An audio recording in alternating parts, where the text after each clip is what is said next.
A very good morning to you. Welcome along. The consensus in the newspapers this morning is that the row around the Irish football team hasn't gone away, you know. It is just parked momentarily. But that's not true. It's all over. A 1-1 draw away to Poland, where you take the lead, you play well with a scratch team. That shows the management knows what they're doing. The team looked like it had a bit of shape. People were fighting for places. It was a competent performance. It was all the things that it hasn't been up to this point. Right? The team played football. The team passed the ball on the grass, the ball still touching blades of grass, while it went from one Irish player to another. We haven't seen this in a long time, and at times, you know, maybe you're thinking to yourself, actually, just hoof it. And I just had to divorce myself from that idea of what Irish football should be last night. And it's great. It's a new departure. Not only did we not lose, not only were we in the lead against a team that competed in the World Cup, despite the fact that they didn't really play their best player, we actually, you know, we looked good. We played a brand of football that for a lot of the game was actually okay to watch. Is 3-5-2 our future? I think it has to be, but then you look at the other side of that, 3-5-2 can only be our future if we're putting our best players in that formation. And you have to say Matt Doherty is one of our best players in that formation. Now, granted, Martin O'Neill has form in being cautious with players in terms of not throwing them straight into the deep end. And maybe that's just what's going on with Doherty. In fairness, he did come on last night, but... All the other players he's given, like he was banging on about having, you know, I had this debate with you before, whether or not players actually deserve caps or if we're just capping them to see if they can survive at this level. And you're like, but why does Matt Doherty not fit into either of these categories? Yeah, true. Like we've actually been saying it now since it's not years. Like it's just been a few weeks since the first day of the Premier League season, really, when Doherty looked pretty good. It was just like a steady reminder of this guy's curve, of not only how he should be fitting into a formation that we've played, but we've been saying that Martin O'Neill should shift to a 3-5-2, play 5 at the back, play 3 at the back, whatever way you want to look at it, to ensure that you get Seamus Coleman and Matt Doherty on the same team. Seamus Coleman wasn't available last night, and Matt Doherty still doesn't start. So that is the one issue you have to take away from last night. But maybe it's just Martin O'Neill being overly cautious. Hopefully that's the case. And yes, 3-5-2 is the future. It's also a bit mad that David Myler didn't start, having been dragged out in front of the press during the week. I mean, it's not quite the Lions' third test where Brian O'Driscoll's brought out before the assembled media and then not part of the matchday squad, but it's not a million miles away. It's it is a million miles away. It's a friendly. This guy, I don't rate his talent, but I rate him as a man. Ha ha ha. There was no ha ha, by the way. And then I was like, no, I actually don't even rate you enough to put you in the team. Having screamed your head off at me last week, I don't even rate you enough to put you in the team when we're like desperately trying to batten down the hatches in a game against. I thought that was a bit harsh. Yeah, like, to be fair... Look, I mean, it all worked out. It's a results business. Yeah, it is a results business, but it's also a friendlies business. It is about, you know, getting people out there, getting people used to the kind of nature of international football. Maybe he just didn't need David Myler in that sort of situation. Maybe it was, in his view last night, just one big experiment. And it was an experiment which I think had very, very positive consequences for Irish football. And when I say very, very positive consequences, I mean it wasn't shite, as in we're not sitting here bemoaning this constant spiral out of control which seems to be happening in Irish football. It's stopped the flow of, you know, badness that was coming out over the past couple of days. And that's all that matters really now. Yeah, it's over. I think all that stuff is over. I think that, like, so we were saying, plot a course for a way out of this from O'Neill's perspective, and that's like Keane and Arthur to make up somehow, Arthur to be back in the squad. If it's possible for Declan Rice, and I will be shocked, and I maintain I will be shocked if he comes back and plays international football for Ireland. You're going to be less shocked now, though. If he comes back? Surely you're coming more over to our side of things, where we all believe that he's coming back. I mean, you know. Sure, like, okay, 2 weeks ago I can. It's early morning and there are kids in the car, but there are other things that you know, maybe you only believe in at certain times of your life that are as realistic, I think, as him coming back. Like, I don't know, why would he come back? Because why would you say you're leaving? Play for Ireland. But like, then just play.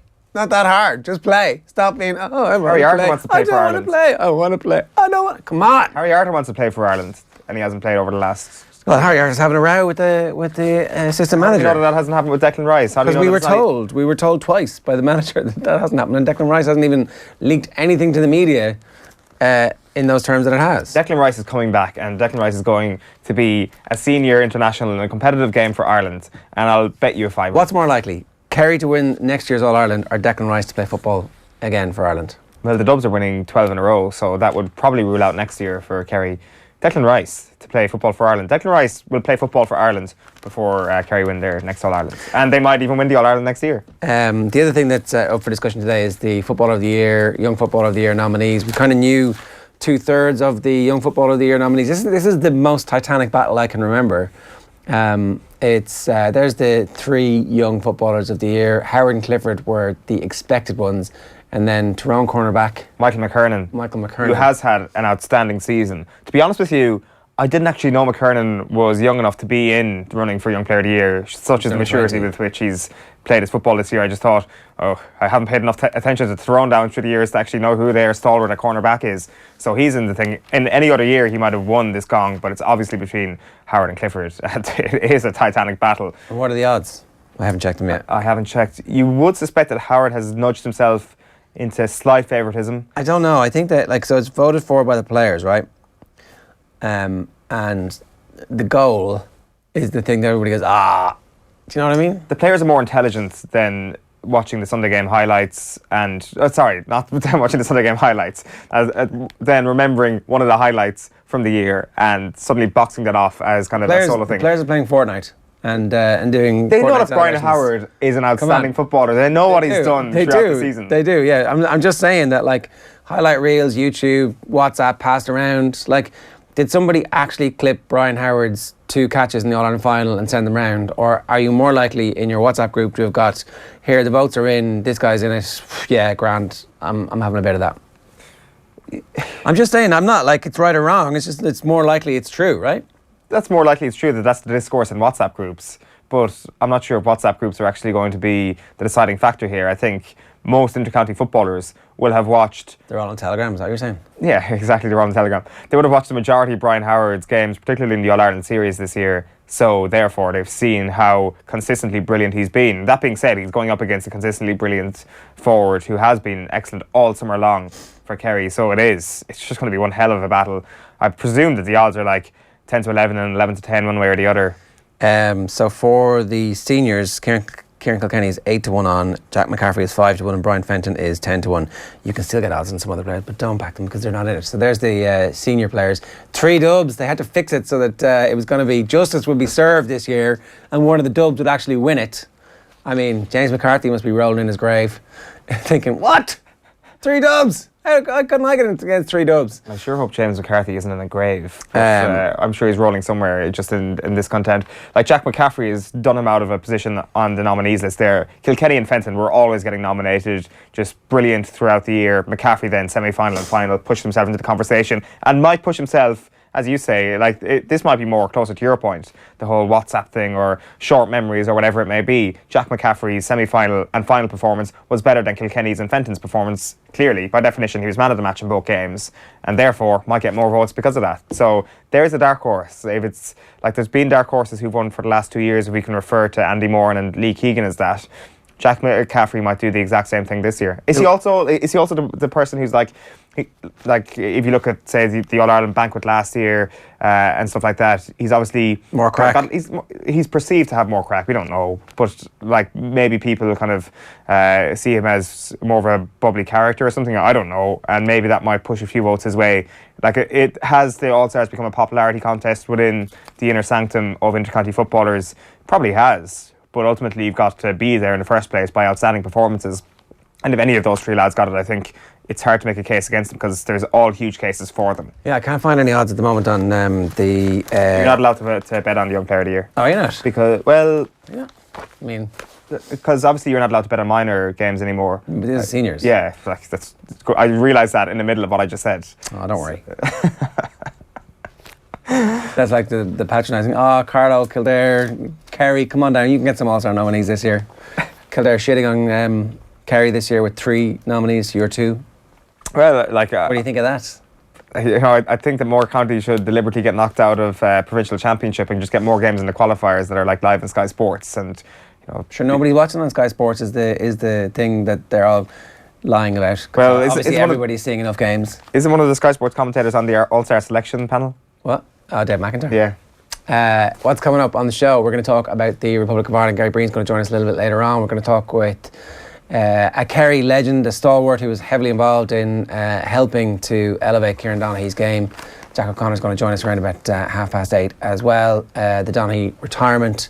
It was a day of keening and lamenting here on Owen's part. We'll talk about that when we get to the papers right now. OTB AM. Thanks to Screwfix.ie, championing the trade with a dedicated call centre. How do you feel? How does it feel? It's sad, isn't it? It's like, I'm not sure, is it sad for the neutral? Totally, yeah. Is everybody sad he's gone from football? Because the ultimate sadness you feel when your players retire is, well, the first thing you think of is about the competitive edge he gave you. Like, forget about the character he was. Obviously a huge character for GAA and a huge player for GAA, and he kind of helped change the face of what we know football to be in a certain way. But the first thing that comes to mind is like, oh Jesus, there goes another one. There goes another one of those players that you can't really define how he came to be so important or how he came to arrive. He just was. He was just part of a generation of footballers that just happened to be there together at the one time that were also utterly fantastic. You're talking to Darran O'Shea's, the Colm Coopers, the Kieran Donaghys. They are the people, the Seamus Monaghan's, those players that you point to and are like, who is going to be the next that guy? And Kieran Donaghy is probably the last of that crew where you're like, to a certain extent, that person is irreplaceable. So that's certainly the first thing you think. But then also you just think of the wider character that he was. Just such a joy to watch. Like, you cheer for Kieran Donaghy louder than you cheer for most players. And granted, Mayo and Dublin fans, it seemed, cheered against him more than they would cheer against most other players as well. So you were channeling your inner poet on the website, on offtheball.com, to write about this yesterday. Well, I'm nowhere near the level of poet that Kieran Donaghy is. Certainly no rhyming couplets in my article, but you can check it out on offtheball.com if you so wish to view my thoughts in a more coherent manner. If you were to kind of rank the Donaghy moments, is there a single? I mean, I know you particularly loved the equalising point in the All-Ireland final that they end up losing, that 2011, get enough credit. Yeah, that because so 2011 is a funny one because I was standing in Hill 16. So in hindsight, obviously a terrible place to be in 2011.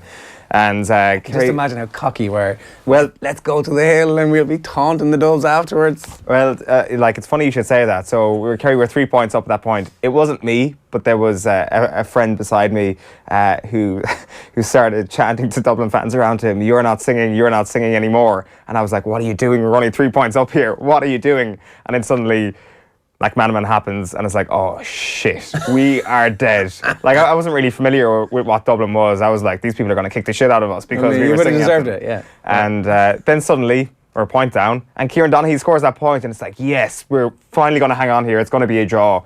And lo and behold, it wasn't a draw. We lost. But for that brief few moments, it was incredible, and it would have gone down as one of the great points had Kerry survived that day and perhaps won a replay, or had they gone on and kicked on and won on that occasion. But you've got to talk about 2014. Like, 2014 for... Like, I'm not sure. I'm interested to hear what other people might think, but I think, I've never felt happiness from a sporting occasion as I felt when we won the All-Ireland in 2014. And that only comes because Kieran Donaghy was there, not only in the obvious scenario of him being thrown on against Mayo, but of course in the final, of course in the replay against Mayo. He saved Kerry's bacon and he won the All-Ireland for Kerry that year. It was hugely significant in winning the All-Ireland for Kerry that year. And you think about how he's kind of been a magnet for amazing talent. Like, you talk about the likes of creative players like Darran O'Sullivan and Declan O'Sullivan, to a certain extent players like Darran O'Shea, who thrive so much with having a focal point in at full forward. And then you think about the players who've played off him, from Colm Cooper to James O'Donoghue to this year David Clifford in Clonus. It's like he is greatness personified because of the greatness he brought out of other players, and he must have been a magical player to play with, and like created so many unbelievable moments. Like, if you look back in the cold light of day 25 years from now and you're like ranking the best Gaelic footballers, is Kieran Donaghy going to be ranked there? I'm not sure. Maybe he will. But in terms of importance, in terms of the enjoyment, in terms of the memories, and in terms of being a memorable GAA star, he would be ranked right up there. I thought that it was mad that year that he came off the bench against Mayo, that there was no conversation about him kind of being at least being considered for Footballer of the Year. When you consider the impact that you have at key moments, that ends up on the team that wins the All-Ireland, where you score the goal that makes the difference between the teams. I think just James O'Donoghue was just too good that year. He was absolutely sensational, but he wasn't nominated. There was no conversation about it. It was like he wasn't part of the team, and he didn't even play in that semi-final really. Yeah. Except, I mean, Did pretty much the full semi-final replay. Yeah, and also there would have been no semi-final replay if he hadn't existed. That's it. Look at Jack McCaffrey this year. Like, if he wins it, that year, did he? Kieran Donaghy did get it in All-Star in 2014. Did he? Okay, well, but he wasn't in the conversation for football. I'm open to correction of that. Like, 2014 is a bit of a blur. I'm not going to lie, Ger. Maybe Tommy would check that for us while we're going through the. I didn't care about anything that year except for somehow Kerry digging out that All-Ireland. Okay, so let's bring you through the newspaper headlines. Trump is on the front of all the papers today, and I think we're all pretty happy with that. Ireland raised spirits with battling draw. O'Neill's fringe players step up to the plate in Poland. No Aidan O'Brien puns. I thought that maybe this would be like maybe the tabs of the day we're going to get it. And Bundy Aki back for Connacht in Murrayfield. So Connacht will be up against Edinburgh this weekend, looking for back-to-back victories after their 32-13 win over Zebre. Poles apart is the headline. Solid display takes heat off O'Neill after Wales debacle, but late equaliser denies Ireland morale-boosting victory. I think their morale is pretty boosted from the draw. The morale was boosted from not getting hammered. It's a compliment to be compared to Donaghy, says Bomber, which I guess is the ultimate compliment that any retiring full forward can ever have from somebody in Kerry, where Bomber goes, yeah, the lads are saying that was it. Yeah, I mean, who was better? I don't know. As being a direct focal point in full forward. Yeah, it's Bomber or Donaghy, really, isn't it? Yesterday's Examiner was poles apart as well, apparently. Late woe. Poles deny O'Neill's Ireland with late leveller. It's not really woe, though, is it? It's like... I certainly didn't feel woeful. No, I was like, oh, that's a pity. I wonder who's to blame for that. Richard Keogh's very angry. I like an Ireland team with Richard Keogh in it, I have to say. Yeah, it's a good point. He looks craggy. He's organising stuff. Great beard. Amazing. And he's shouting at people. I mean, it might all be for show. It might be completely meaningless, but I like an Ireland team with Richard Keogh in it. We kind of reversed that point where, really the World Cup 2018 qualification campaign, where you score a goal and then suddenly it's face and hands time, even though it's only a friendly. It was so inevitable that we were going to concede. It must just be a mental thing at this point, where it's like, we're 1-0 up. We cannot hold this thing, or we cannot play in a positive manner anymore. We must concede. It's almost like an unwritten rule in the Irish psyche. So, the first step is playing the ball on the ground, which they managed to do last night. If they can go on one further step and actually hold a 1-goal lead, that would be a hugely positive outcome from what happened over the last couple of weeks. The Examiner obviously has loads of great stuff about Donaghy, including printing his poem that he published on Instagram yesterday. And then this is interesting, obviously. Mike Quirk knows him as well as anybody. They're really good mates. And he's tipping him to be a manager. Eamon Fitzmaurice was on Off the Ball last night on the radio, tipping him to be a future Kerry manager. And he's saying the last 4 years was, Donaghy's like, the last 4 years have been up there with the most enjoyable of my career. I was playing, I was fit, I was healthy, it felt like bonus territory. I wonder could he have done one more year? I was thinking that. As the days had kind of slipped by and the weeks had slipped by, I was thinking to myself, Kieran Donaghy might be around for next year. Like, in the same way that it seems like there's no reason for Cluxon to retire until he's bored of this.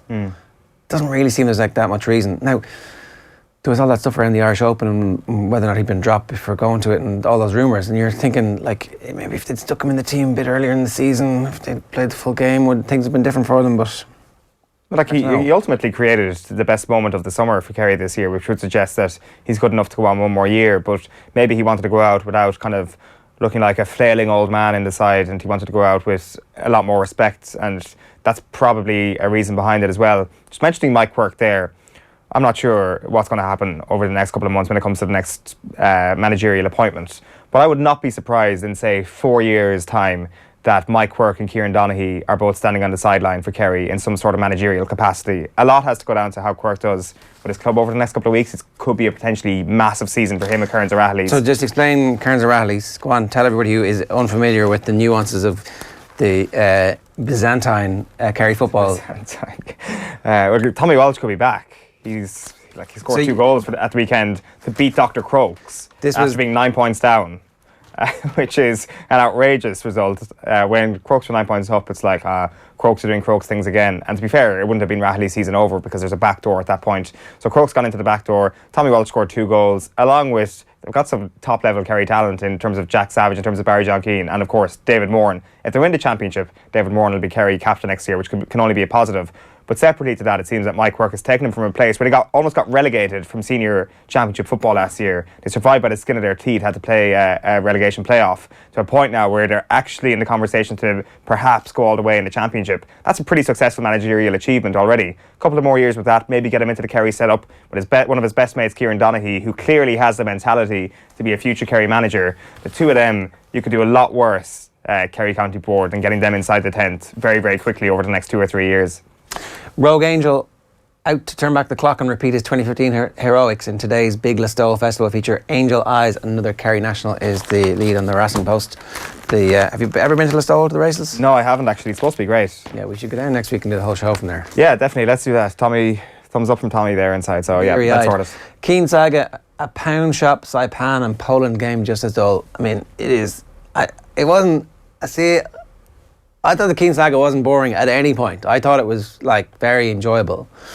And the Saipan comparisons that were creeping out over the last few days, I wasn't buying any of that stuff, because ultimately, like, it's Harry Arter, not Roy Keane, who is the subject of the managerial issue, and it's Roy Keane, the manager, not the player. And so you're talking about very low wattage stuff here. The WhatsApp kind of... The WhatsApp was a boom. Just like flamethrower over this. Yeah, it's class. O'Brien scores on debut to ease pressure on O'Neill. I thought the players responded magnificently. I mean, you can just see Martin O'Neill being absolutely thrilled with that. And then Marcus Rashford scored for England last night against Switzerland as they won a boring friendly 1-0. And Ireland got hammered at the Tallaght Stadium 6-0 by Germany in the Under-21 European Championship. Yeah, so Noel King probably won't be the next Ireland manager. Back page of the Herald this morning is O'Brien lifts Irish spirits. Debutants called boost squad in Poland ahead of qualifiers. And Coleman acting as mediator in dispute, says Kevin Palmer. So he's been in communications with Harry Arter over his possible return to Martin O'Neill's squad for next month's games against Denmark and Wales in Dublin. It does seem that the sounds are much more positive when it comes to Harry Arter potentially making a return to the Ireland camp in time for that home doubleheader next month. Back page of the Irish Daily Mail this morning is Rockstars. Spirited Kids offer a sense of hope to embattled O'Neill. For all our audio listeners, Rock spells W-R-O-C. So close to tab of the morning to you, but we might save it for a horse racing pun in a little while. Back page of the Sun is Wouldn't It Be Rice? O'Neill's upbeat. Poland won, Ireland won, and a major bonus payment for Kieran. Kieran Donaghy feels his latter Kerry years were among the best. The back page of the Mirror is Aid mission a success, but new injury blow for skipper Coleman ruins a good night for O'Neill and Irish. So Seamus Coleman might be a doubt for next month's double header.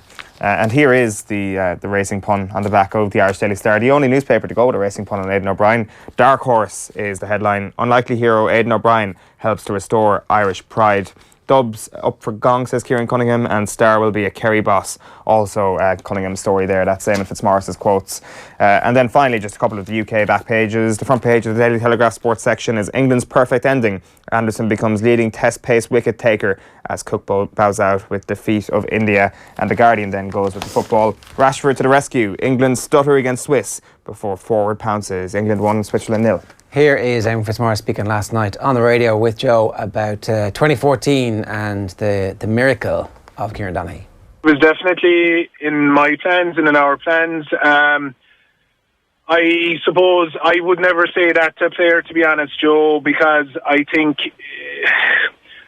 if a player really isn't in your plans, that's not a line you can go with, because pretty quickly players will start to see through that, and you lose that bit of honesty and that link that you have with the players that for me was central to what I did, and I was always very honest, and sometimes it was hard being honest for both myself and for the player, but a lot of times it was easier, you know, particularly when you were giving a player something to hang on to. But I noticed Kieran after the game. I noticed him in the warm-up room, and he would never his body language would never let him down, really, but I knew that he was disappointed.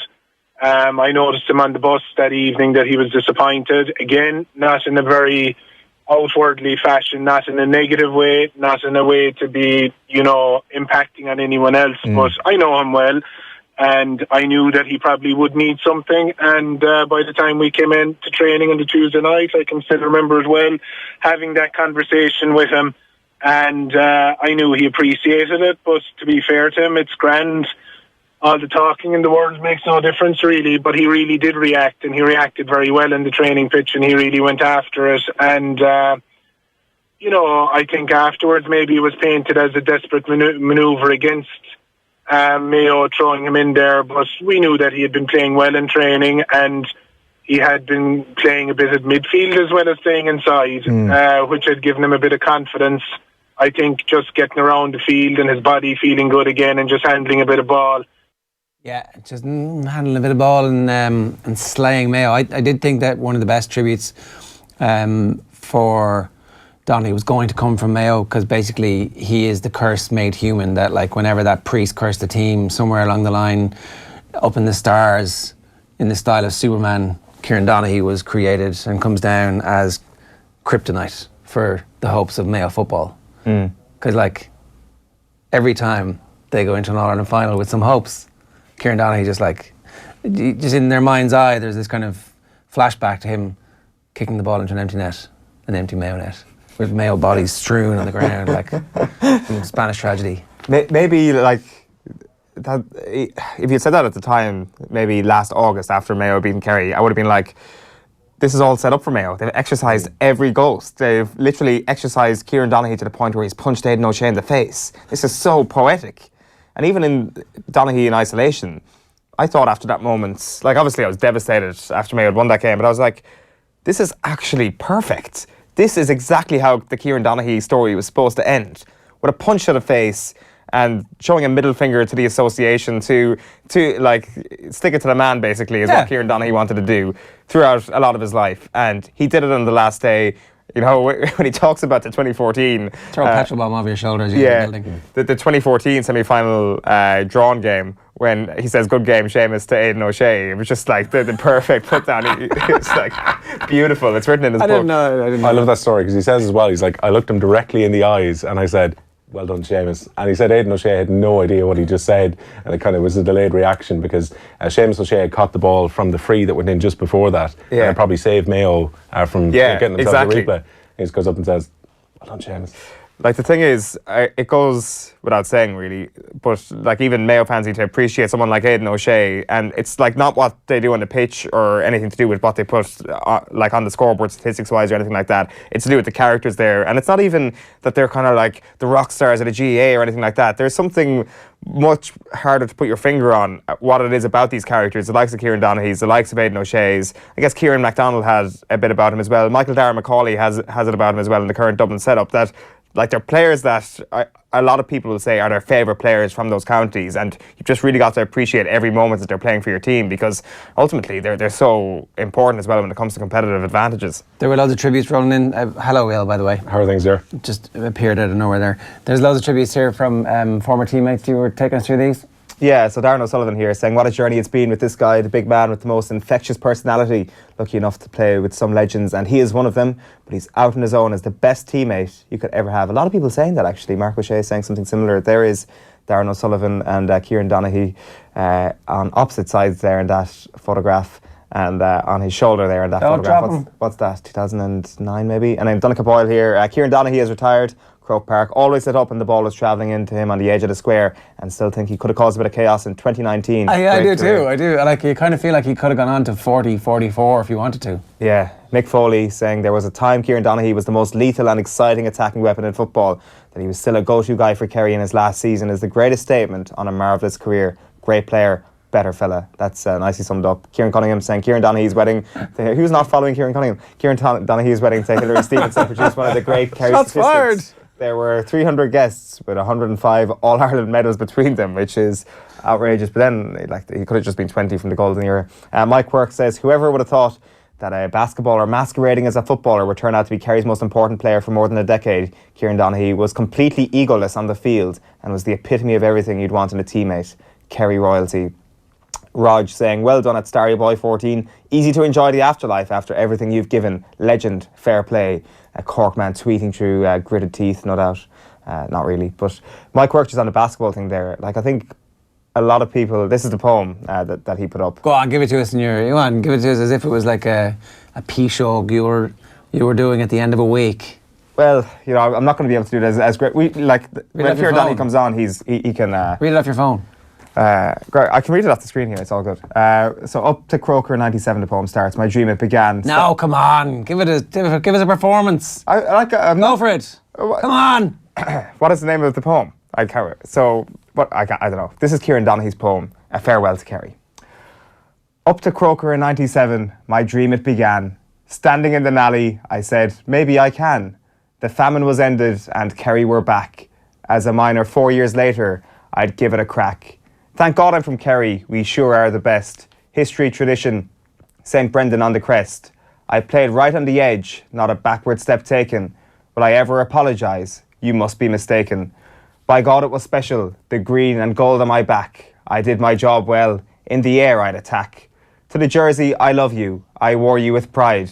Didn't win them all, but so hard I tried. It should be worth pointing out here that this is all written in Comic Sans, which is extra points. The future is exciting, we must support our team. It's been so emotional and we've shared a dream. That's a big part of it, that's what we're about. It's the jersey, it's Kerry, it's up the kingdom we shout. I'll never forget ye know who ye are. Bonded forever on the pitch at the bar. We climbed all the mountains, they look good from the top. Celtic crosses in our pockets, those memories won't stop. Fitzgerald Stadium was home, it's where I kicked my last ball. After hugging my brothers, the tears they did fall. I shouldn't be sad, we were good for each other. Now's the right time to hand it to one another. The next chapter is here, oh I can't wait. No ifs, no buts, only total faith. Hillary, Lola Rose and Indy by my side made it a no-brainer to eventually decide. And then the final verse. My Kerry, my family, my mom and my nan, Donaghys, Fitzgeralds and the O'Connors are my clan. This sums up my journey and one thing's for sure. In the words of John B, I'm one lucky whore. That's going to be on the Leaving Cert next year, really, isn't it? Like, not even unseen. That's going to be studied poetry right there. Break down the rhyming couplets of Kieran Donaghy. There you go. It's just a fairly remarkable character that managed to infect the GAA with his personality. Yeah, on that quirk thing as well, that tweet, I just kind of wanted to stop there for a moment because I think everybody down there just kind of first became acquainted to him via basketball. I can remember going to Gleneagle Lakers games back in the day when we were in primary school. This was the cool thing to go to in the middle of the week. Packed out INEC for these games, and Tralee would come to town and they'd get booed coming into the court and all that sort of stuff. And Kieran Donaghy was just this amazing basketball player. And if you'd suggested at that time he might have become a top Gaelic footballer, he was kind of seen as a figure as a good league player back when the league was really unimportant to everyone down there. It's obviously gained a lot more importance down through the years, but good league player. February, March, when Darran O'Shea has wintered well, let's just say Kieran Donaghy would step in and do his job for a few weeks or months, and then come the summer he'd be finished. But then you kind of forget that he was actually really young at that time. He was only 21, 22, and maybe because of his size or because of, I don't know, his reputation as a basketballer, you felt he was always a lot older, and it was just kind of really a matter of time then before he actually kind of made it. So he kind of removed those shackles from himself, so to speak. Yeah, I mean, people forget it was the underdogs that actually ended up getting them back into the Kerry. How many new stars are going to be made from this season's underdogs, I wonder? We'll talk about that again. Will, what's going on?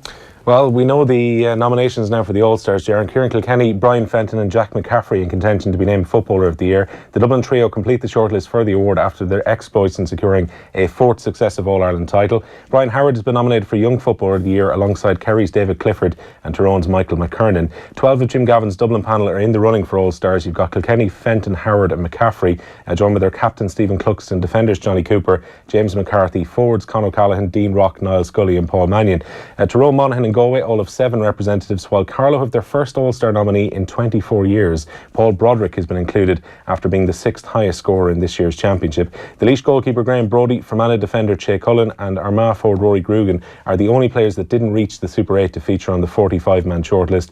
And interestingly enough, only 6 of last year's Team of the Year, Jack McCaffrey, Colm Kavanagh, James McCarthy, Dean Rock, Conor Callaghan and Paul Mannion are in the running to win back-to-back All-Stars. John Mahon's decade-long hiatus from inter-county football was brought to an end last night. The former Mayo and Roscommon manager was ratified as the new Offaly senior football boss. He'll look to bring some stability to the faithful county following the short but eventful reign of Stephen Wallace, which then led to the interim appointment of Paul Rouse. Offaly have had 10 managers since 2010. Tonight, Jack Cooney will become the first native manager of the Westmeath senior football team in 26 years. The road boss, who was part of Paddy O'Shea's backroom team when Westmeath landed Leinster in 2004, will be put forward for ratification. Limerick legend Joe Quaid is set to succeed Michael Ryan, meanwhile, as the Lake County's new senior hurling boss. Quaid turned down a second year with Christy Ring champions Kildare in order to take over last year's beaten Joe McDonagh finalists. The Republic of Ireland captain Seamus Coleman is a doubt now for next month's Nations League games against Denmark and Wales. Manager Martin O'Neill has confirmed the Everton defender suffered a stress fracture in his foot. Coleman watched on as Ireland drew 1-1 against Poland in a friendly last night, and the Irish goal scored by Aidan O'Brien, a very good header. And O'Neill said after the game that the result is a lift after what's been a pretty testing 10 days. Hand was forced, perhaps maybe for one or two injuries that we sustained, including our brilliant captain. But really pleased with it. Really pleased that I thought we were brave on the ball, which was good, and that's what I've been hoping for really since for quite some time. How do you sum up the 9 days now after this good result? Naturally disappointed, obviously. Disappointed to be beaten by Wales. Disappointed, of course. And that hangs over for a while, and all sorts of things it seemed to magnify as well too. Tonight I thought it was a really brilliant effort by the players, and do you know what? Now we'll set forward now for the two games next month. Obviously, big matches ahead, but tonight was great, and just disappointed that we didn't see it through. That was O'Neill speaking to Bryn Law on Sky Sports last night. The Republic of Ireland under-21s meanwhile face an uphill task if they're to qualify for next year's European Championships. Noel King's side were thrashed 6-0 by Group 5 leaders Germany at Tallaght Stadium. That result leaves Ireland third in the group. They're likely to need one win at least from their remaining games against Israel and again against Germany, but both of those games are now away from home. Ireland flanker Jordy Murphy faces a race to be fit for the November internationals after suffering ankle ligament damage on his first start for Ulster. Murphy completed the 80 minutes of the win against Edinburgh, but the Northern Province say he'll miss their Guinness Pro 14 matches against the Southern Kings and the Cheetahs. Ulster are off to South Africa this week for a few weeks. Connacht of Ireland centre Bundy Aki available for their trip to Edinburgh this weekend. Head coach Andy Friend says Aki and his Ireland teammate Ultan Delan have been released by the RFU to play as the Westerners look to build on their bonus point victory against Zebre at the weekend. Olympic silver medalist Paul and Gary O'Donovan are in action at the World Championships in the rowing later. They go in the quarterfinals of the lightweight men's double sculls at lunchtime. Shane O'Driscoll and Mark O'Donovan are in the quarterfinal of the men's pairs at 2:30 Irish time. Umpires are now considering forming a union in the wake of the abuse suffered by Carlos Ramos during and after Saturday's US Open women's singles final. Officials are said to be angry that it took the International Tennis Federation 48 hours to release a statement in support of the Portuguese umpire. Serena Williams was handed a game penalty by Ramos during the second set of her loss to Naomi Osaka after launching a tirade at the official. It's reported now that senior officials feel that they've been hung out to dry. Ruby Walsh will sit out this week's Listowel Racing Festival. The 12-time champion jockey is still recovering from bruised ribs, which he suffered after a fall in Killarney last month. He had targeted a return to the saddle in Kerry this week, but Walsh says he remains sore and has ruled himself out of action until October. And trainer Aidan O'Brien has hailed the retiring Order of St George, an incredible horse. The 6-year-old's brief but illustrious career was brought to a close yesterday, ending hopes that he could run in Sunday's Irish St Leger at the Curragh. Order of St George won the 2016 Ascot Gold Cup and was twice a St Leger winner at the Curragh in 2015 and 2017, and he'll now be put to stud. Good stuff, Will. Thanks very much for that. Now, let's hear from Eamon Fitzmaurice here again, talking about Kieran Donaghy's managerial credentials. I've spoken to him already about that. I know that he's interested in that. He is... he's made for it. He, as you said, he's a lot of the characteristics. He's very determined. He's hardworking. He's big energy levels. He's good tactical. He's great tactical awareness. I think possibly from the basketball as well. He's great ideas. He's brimming with ideas, really, and he's definitely going to get involved in coaching and management. And, I mentioned it in his statement today. I can certainly see him being involved with Kerry's team sooner rather than later, and certainly managing Kerry teams down the line as well. I think he ticks a lot of the boxes. And, there's other lads that have retired in the recent past as well, the likes of Declan O'Sullivan, who has gone on and worked with Kerry under-21s. He's managing his own club team in Drummond now. Lads like that are going to get involved as well. But I can see Kieran having a huge impact at a coaching level because of the ideas he has, and because I think that he has his pathways in mind already that he's probably working on, because, as I said, that's the kind of individual that he is, that possibly isn't revealed too often. Yeah, I mean, I think it feels like people got a sense of who he was as a character from his stuff on the pitch, but then his off-season stuff, like, you can see when he walks into any environment that he has instantaneous respect from everybody for his playing ability, but then his communication skills are like very, very high. Like he is able to communicate a point and to do it with a passion that brings people along. So, but having that dual sport background, I think is going to be really interesting as the game develops, as the rules get changed, to see to halt Dublin's gallop, or whatever reason we're changing the rules. I can't remember why now. Yeah, he does, because football shit, he does seem to be a bit of a sponge, as in, like he talks in his book about learning from Gooch about how to actually place a ball into the back of the net. Gooch telling him just side-foot it into the back of the net. You need to place the ball, you don't need to blast the ball, and that's exactly what he did when he got the ball. And when Durkin made that kick out in 2014, seems a bit of a sponge in the way he kind of took in that new role of full forward under Jack O'Connor in 2006, and kind of adjusted himself to a new position like a duck to water, really. And you would imagine he'll be able to make that transition if he wants to go into football management quite easily as well. The thing is, you get the sense that he loves basketball just as much as football, and that's fair enough. And if that's the thing that he wants to dedicate his post-playing life to, for the most part, and he wants to coach the young future Tralee basketball stars, then so be it, because it's a sport that's on the way back, it's growing, he's been a huge promoter of the game, and if he wants to dedicate himself to that, all well and good. It's whatever he wants to do. If you're Basketball Ireland, you're on the phone and you're going, so, what would you like to do with the rest of your life? Would you like a full-time gig? He easily could just be, that easily could happen, in terms of, we talk about games promotion officers and stuff in GEA. If Basketball Ireland instigated such a role on kind of a provincial level, maybe a regional level, where he could do it outside of Kerry as well, national level, or national level, whatever it may be, he'd be a perfect candidate. Quick opportunity to enter our competition today, which finishes at 9 o'clock this morning. To celebrate the opening of Boyle Sports' 250th shop, we want to send you and a friend to a Premier League match of your choice. Just leave us a comment or a question on Twitter or on Facebook or on our YouTube feed. Use the hashtag #TimeToPlay in the comment, and we'll know that you've entered the competition, and you've got to be over 18 to enter that competition, obviously. So that is the story with that. We're going to be hearing from Jack O'Connor and Darran O'Sullivan in a couple of minutes' time. We're also going to be talking a little bit later on with Gary Breen about a pretty interesting 10 days for the Republic of Ireland football team. Really 2 weeks, as Philip Quinn pointed out yesterday. From the moment the press release was sent out with the Ireland squad with no Declan Rice, it has been like a rolling knife fight from an Ireland media football perspective. It's just been this kind of constant. Now the Keane stuff predated all that. That was from back in the summertime, and it ends up becoming public from somebody who wasn't there.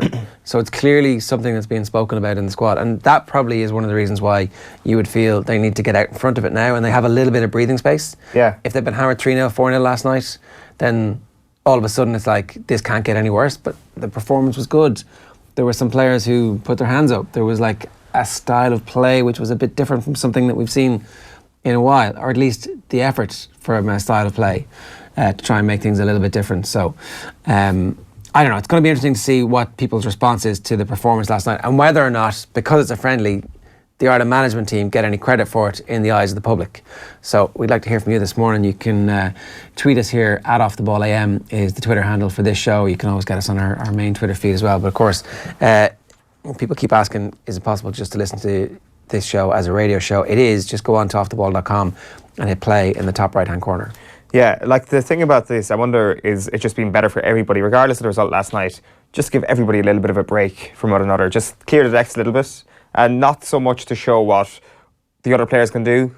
Like, as in, it's not kind of an act of jealousy or anything like that, where Martin O'Neill is kind of looking at Harry Arter and is like, look at Sean Williams. Look at what Sean Williams can do. You think he'll get back into this team? Well, you got to get past Sean Williams to get back into this team. I think it's just more an idea of separation. Just let it lie for a while. Sometimes time is the greatest healer when it comes to these sort of things, and maybe there will be a public process of reconciliation, and maybe that's too much of an official term to put on it, but certainly privately you'd imagine there'll be a conversation saying, listen, okay, you know, you were a little bit stupid, I was a little bit stupid, let's just move on. It's good for you, Harry, to be an international football player. It's good. It works out better for you to play for Ireland, because we might actually qualify for this thing in 2020.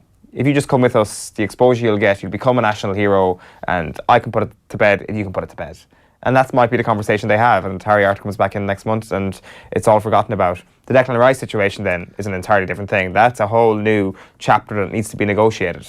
Imagine if they get Declan Rice back, right? Just, I mean, because I think it's ridiculous. I think it's not ridiculous. But imagine if they do. Like, suddenly the mood music changes from you guys are completely incapable of doing this too. Oh wow, you fixed that situation.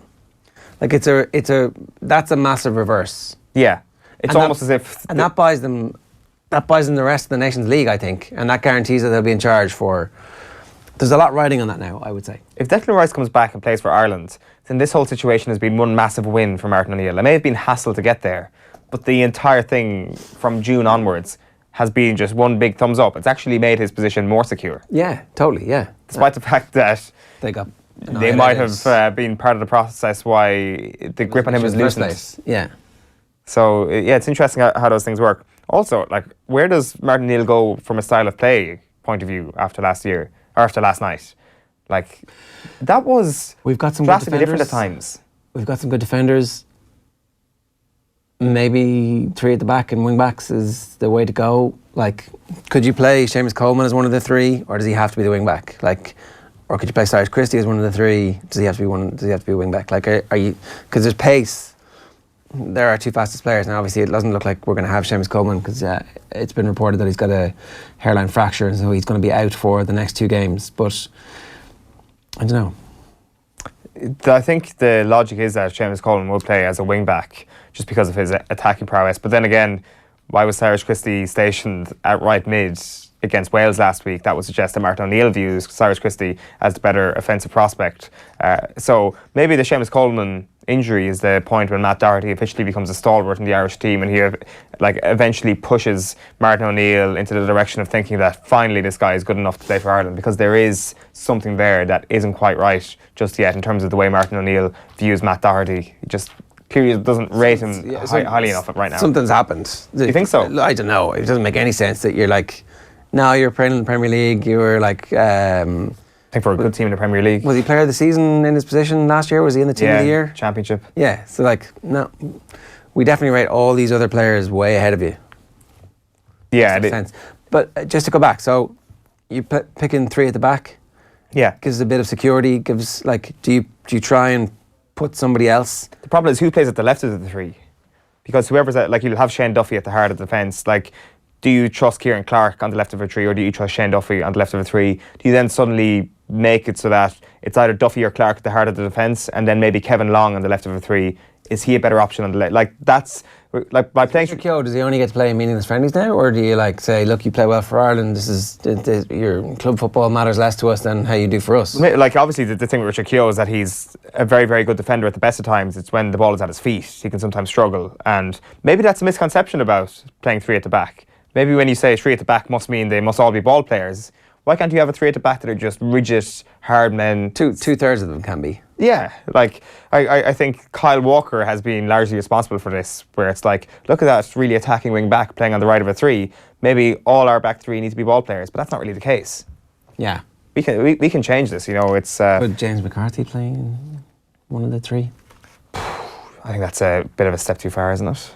Like, is he good enough defensively to play in a back 3, especially for a team who will be with their backs to the wall for a lot of games, especially next month, like against Denmark and Wales? I'm not sure about that. It might be worth trying out, but like in a David Luiz sort of way is probably what you're trying to suggest, that David Luiz is better when he's just allowed to push forward a little bit from the middle of that back 3. It's essentially a midfielder, but like... And that your wing backs drop back to go to a back 4 whenever McCarthy's pushing forward a little bit. That could be the way to go, but I think... Probably not. James McCarthy in the back 3 would be the most radical thing that this management team has done. Well, Cyrus Christie on the right wing, I'd say, is like... At least he's, you know, has played side of wing the back field. at times, and as a right midfielder in a 4-4-2 they've done other random stuff, haven't they? There's definitely been random team selections along the way where you're going, what? Yeah, there has been strange ones. Actually, like, it needs to go. We've mentioned Sean Williams there, but Callum O'Dowda last night, like, the crossfield goal was outstanding. He's quietly been going about his business in a way where he's looking around and sensing the opportunity that's come from the situation at Ireland at the moment. Well, it's totally there for him, isn't it? Because like Aidan McGeady played 90 odd games for Ireland. He's gone and not in the plans anymore. And like who are the opposition for him? Like, what's his competition? There's going to be room for McLean. McLean is probably a striker for Ireland now, is he? Given the paucity of options we have. Well, it depends on if anybody is fit. But when you have the injury history that Shane Long has, and you're at the stage of your career that Johnny Walters is, are they probably going to end up using McLean as part of a front 2 generally. Just off Shane Long. Like, and does that mean Callum O'Dowd is guaranteed a place? But then if they're playing 5-3-2, is Callum O'Dowd one of that three? So him, Hendrick, and well, like let's not totally discount Aidan O'Brien here after last night's performance. Like at 24, 25, that's relatively young. That's very young for an Irish player. Like you look at Sean Williams, who at the age of 31 is making his international debut, and he probably has a lengthy enough future. He might be involved for the next World Cup qualifying, even at the age of 31, making his debut. So Brian's only 24. 24. He won't be 25 until next month. He's a baby, so he's got to be in the conversation. He's 24 and 11/12. Well, there you go.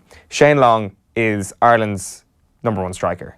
He has to be, like by default almost, but also when fully fit, it seems that he's going to get minutes in the Premier League in that very position. Jonathan Walters, it's nothing to do with what happened off the pitch, but you assume that his future as an Irish striker, as a starter in the Ireland team, those days are close to numbered. You've also got a spare thought for poor Colin Robinson, who had this huge chance over the last couple of games. Probably last night's performance wasn't good enough for him to be considered again, especially when everybody around you is in such jubilant form after the game. And you see Aidan O'Brien right in front of you doing so bloody well. He's going to struggle to get back into that team. He's struggled to get back into a matchday squad for Ireland, which is a bit of a shame, which is harsh. But, it's good to have a little bit of harshness in the Ireland squad when seemingly anybody could get into the team previously. Well, that was the point he was making about, do you give these people the opportunity to show what they can do, or do you just give them caps because you need to give people caps? So, I don't know. Is he totally gone? Was he that bad? I would say he was poor last night. You can't say for sure if any poor performance leads to you being totally gone, given the position Ireland are in. Giving caps for the sake of giving caps, though, there's nothing wrong with that. Like, if we'd given Declan Rice a cap for the sake of giving him a cap previously, in a competitive match, all of this would have been... That being said, we couldn't be giving him caps for the sake of caps in our last competitive match, considering the World Cup is on the line. I mean, when it's 5-1, up you get. There you go. Let's give the fans something to cheer about. I think that would have been a perfect move. Anyway, let's move back to the big story of the last 24 hours, and this is the retirement of Kieran Donaghy. I'm delighted to say Darran O'Sullivan is with us to talk to us about the best teammate that you ever played with, Darran. That was high praise in your tweet yesterday. Yeah, I suppose I might have upset a few fellas there, but I think a lot of them would have probably joined me in saying that about Kieran. There was just something about him. He always kind of sacrificed himself and made time for everyone, and he's just that type of fella. How much does he... I saw you tweeting about this yesterday. How much does Kieran Donaghy have to thank players like you for giving him good delivery time and time again from 2006 onwards? Well, I'm glad you put it up there. You put up the clip of the Longford game, and I used to always be winding him up, kind of saying to him, "Don't forget who gave you your first long ball. I started it." But no, for us, it was a matter of time. Just put it in there. He was so good. It didn't matter if it was a 80-20 ball in his favour, or if it was 80-20 against him. He'd a way of doing it. Even for David Clifford's goal this year against Monaghan, he has this knack of knowing everyone around him, where everyone is, and he just made every ball look good, to be fair at times. Darran, what's your recollection of the first time you played with him? Do you remember that? Do you remember kind of thinking, "Ooh, this is a bit different"? Probably the Longford game, because my game at the time was all about get it, go myself. Whereas it was a great outlet to have, that you'd know that you don't have to run this at all, because Kieran's inside, or I can bomb this in and top him, and 9 times out of 10 it was going to stick, and he was going to shovel it off to Gooch or whoever was inside with him, and we'd get something out of it. It just gave us an extra dimension, and as someone playing outside the field a lot at the time, it gave you peace of mind that, if I'm stuck, I can put this in, the big man's going to win it, and something's going to come out of it. Had you seen that in training? Or so it's interesting you picked the game. Did you know in the weeks up to that this was a possibility? I was actually trying to remember back yesterday, and I couldn't remember if we'd worked on it a whole pile. Probably a small bit. But I don't think there would have been a whole pile of work gone into it. I think we kind of knew Kieran's strengths. Jack would have known which areas he'd prefer the ball to go in, and we picked the diagonal ball that he'd be able to get a good run at it and get a good view of the ball coming in. I can't remember working on a whole pile. I don't remember ever being there in training, putting in a few balls to him or anything like that. I'd say probably the game against Longford was probably the first long ball I'd ever put into him. Might have done it once at training, I'd say probably in the build-up, but that'd be about it. That's incredible to think, isn't it? Because it's often lauded as one of the most important tactical shifts in Gaelic games this century, really. It's certainly in the course of that Kerry team. And I think a lot of people are saying, well, that was kind of practiced time and time again, and they finally fine-tuned it. But there was kind of a great sense of, the unknown about it, where he just tried it out and it worked beautifully and he just kept doing it. Yeah, well, I think it was a bit like that. Like, I suppose at the start of the year, we wouldn't, Jack probably wouldn't have thought about it. And he might have been given it a lot of thought, because I do know he tried out different fellas in that role at the start of the year. So I know it was in his head to try something like that. But maybe Kieran wasn't the original, because I know a club mate of mine, Adrian O'Connor, who's now in New York, was tried out there during the McGrath Cup. But I don't think it worked out quite as well as Kieran. Jack, you're there. Good morning, Jack O'Connor. Morning. So let's talk about this tactical shift there. Darran says it wasn't tried out too much. It was just a give and go, just tried out against Longford. What was your memories of that? Whose idea was it actually? I think it was born out of necessity, to be honest with you. We struggled in the Munster Championship that year. We played 4 games in the Munster Championship, including 2 games against Cork. We played, I think, Waterford, maybe Tipperary. And we were really struggling up front. The ball wasn't sticking in the full forward line. We weren't scoring goals. We weren't even creating goal chances. And ironically enough, Kieran was sent off, not quite sure for what, in the Munster final drawn match in Killarney. And he wasn't available for the replay up in Páirc Uí Chaoimh. We got well beaten up there, played poorly. It was the famous day when Declan O'Sullivan, our captain, got booed off the pitch when he was taken off. So things were at a pretty low ebb, So I think it was born out in necessity, really. We knew as a management, and I knew instinctively that evening we needed a radical change here, because what we were doing wasn't working. And we needed more than anything. We needed a change of style and a change of focus. And sometimes when you go back into training the following week, you can't keep throwing the same stuff at fellas. You need to do something different, and you need to do something radically different. And that's where the idea came from. Really, Kieran had played midfield, where he would have seen himself as a more natural midfielder, than a full forward up to then. So we decided to try him full forward, and contrary to what Darran was saying there, I was a bit obsessed with it, because I kept saying to fellas, listen guys, we'll try the other way now. We're going to have to go more direct. And a lot of what we'd have done in the fortnight leading into the Longford game would have been about trying to get, the proper type of service into Kieran. And, I did even checked it out with fellas like Mark O'Shea, who would, after training, I'd have put Mark in, marking him and thrown in a few high balls myself even.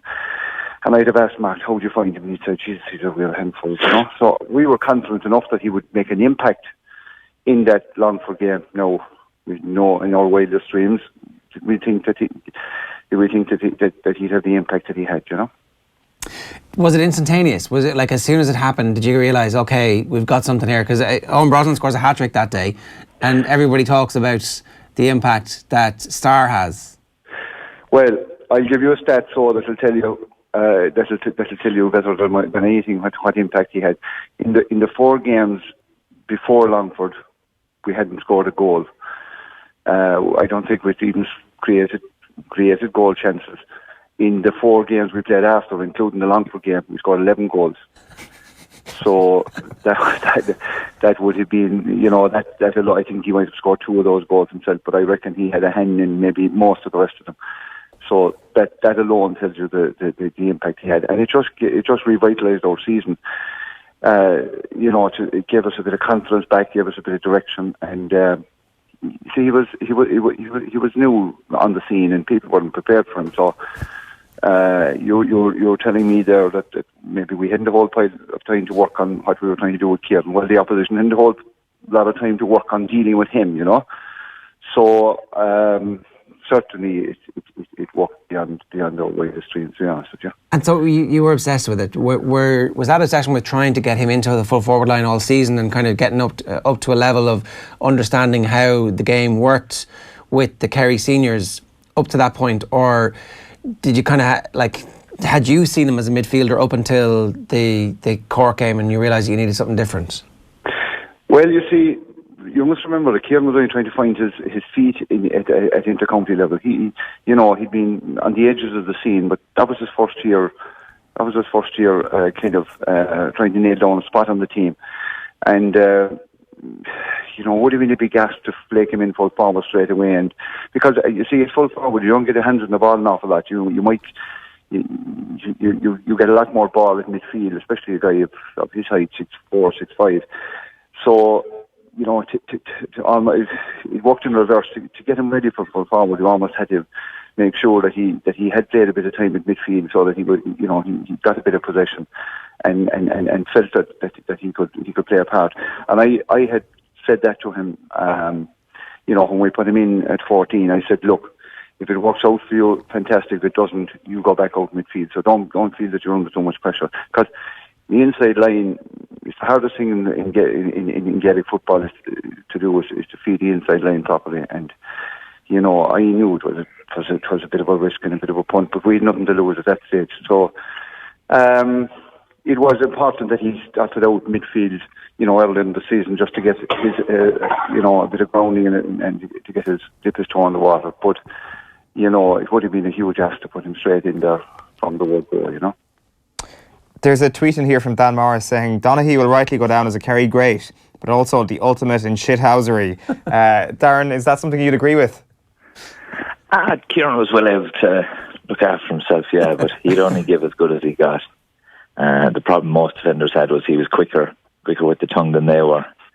So if you wanted to get into a slagging match, you want to have a few days to prepare stuff, because Kieran was well used to it from the basketball. But any game I ever saw a bit of stuff going on, he'd never instigate anything, and you'd want to be a brave man to start giving him a bit of guff, because like that, a high ball would come in, he'd catch it and next to me a goal, and he wouldn't be long telling a fella to quieten down a small bit. But he'd never go out and start it himself, but he was well able to look after himself. Darran, that the aftermath of the Longford game, where you realise, actually, hang on a second, we're still a team here and we have a chance. Like, retrospectively, we all know how amazing that team was and the superstars that are in it and the character that they showed over the rest of that decade to go on to become one of the greatest teams that Kerry has ever produced. At that time, though, coming off that defeat against Cork, there must have been significant doubts. So the galvanising effect that somebody like Donaghy has, being a complete breath of fresh air, being a complete revelation as a full forward when he'd kind of been buried on the depth chart as a midfielder. What's your recollection of that period and that training sessions? Because it's Armagh next, and then you get Cork again in the semi-finals, and then obviously the final against Mayo. I suppose the difference in the Munster final and the Cork game, the quarter final, is we were completely different team. Like Jack said, we'd changed our whole approach at that stage. We knew exactly how dangerous Kieran was at that stage, and Kieran is that kind of character. The one way I always describe him is he's infectious. If Kieran's in good form, which is most of the time, he carries fellas with him. And you can imagine he was 21, he was being thrown in full forward, and he took to it like a duck to water, and his confidence was booming. Fellas were getting form off his confidence as well. And everything just went through the roof after that. It was like high ball came in, it worked, he set up a great goal, and all of a sudden fellas knew that if we're in trouble here, Kieran's inside, no one's going to stop him. So we could play two types of game. Then I think it just made it even harder to play against us, because of the quality player we had all over the field. Jack, 3 goals in the first 15 minutes from a tactical gamble like that, it obviously feels like a masterstroke, but it is kind of the start of this impact that happens that summer, really, as you talked about the goals. Like, do you remember the mood shifting and just a lightness coming in after that, or is it only after the All-Ireland final that year that you kind of get to go and relax? No, there was especially after that Longford game, as you know, the Kerry followers are fairly demanding, and the mood amongst them was buoyant, to be honest with you. They felt we discovered a new bomber, and we know what effect Bomber had on the 4-0 team, and they felt straight away that this guy could make a similar impact. Now I think the Longford game was great for confidence and for getting us off the field. That we were we had a bit of a chance again, but I think the real game was the Armagh game, the quarter final in 06. Because you must remember that, you know, up to then the wind been thrown at Kerry's that they couldn't beat an Auckland team, and that was a very, very good Armagh team. I mean, they had beaten Kerry in the 02 final, and Kerry had been beaten in 03 and 05 by Tyrone. So the word was that Kerry couldn't beat either Tyrone or Armagh. So that was a massive game for us. And you know, there was one pivotal moment in the game where Sean O'Sullivan put in the perfect diagonal ball from way out in the wing, and Donaghy was 1-on-1 with Francie Bellew and caught it over his head, turned and stuck it in the net. And that was the moment, I think, when Kieran himself realised, Jesus, you know, I belong here. And I think it was a moment that liberated all of us, you know, made us all feel that, you know, we've got the missing piece of the jigsaw here. So yeah, that was a big moment in the Armagh game, to be honest with you. Yeah, Darran, you scored the third goal that day, I think. Yeah, would have been my first goal for Kerry. I think Jack had been waiting a year and a half for me to do something, so it's about time. Yeah, it sounds like that was when you come back from the defeat and the despair of the Cork game to actually win the All-Ireland that year, like that, those stories don't really happen in sport. You know, normally what happens is a team gets beaten and you drift off and rows happen and everything breaks out, but like all of a sudden this kind of messiah arrives. It must have been good crack being around training those days, Darran. I was. Like, we had some good characters that were always out to catch each other out anyway. And I suppose, as Jack said, Kieran kind of realised during that run that he belonged, and he became an even bigger character. You know, he got more comfortable inside there, and like that, everyone just fed off the confidence as well. You know, when things are going bad, things get a bit droll, I suppose, around the dressing room, starting to feel a bit negative, but one quick turnaround, and as Jack said, the goal against Armagh, he did it against such an iconic fullback, I suppose, in Francie Bellew, and our whole confidence lifted, getting the monkey off the back, beating a very strong Armagh team as well. And like that, you just start to believe again. And as I said earlier, we had a lot of very strong characters, a lot of messers in that dressing room. So once the tide is turned, you just start going with it, and our curve was always on the up after that. Jack, is there a future Kerry manager potential in Kieran Donaghy?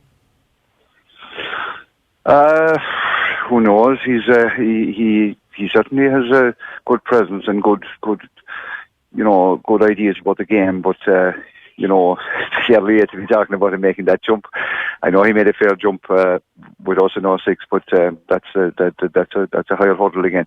I'm sure he'll get involved in coaching in some shape or form, because he has a lot going for him. You know, he's learned a lot from basketball as well, and we all know that basketball and Gaelic football, you know, have crossovers from a coaching point of view. So he certainly has the ability to contribute in that area, no question.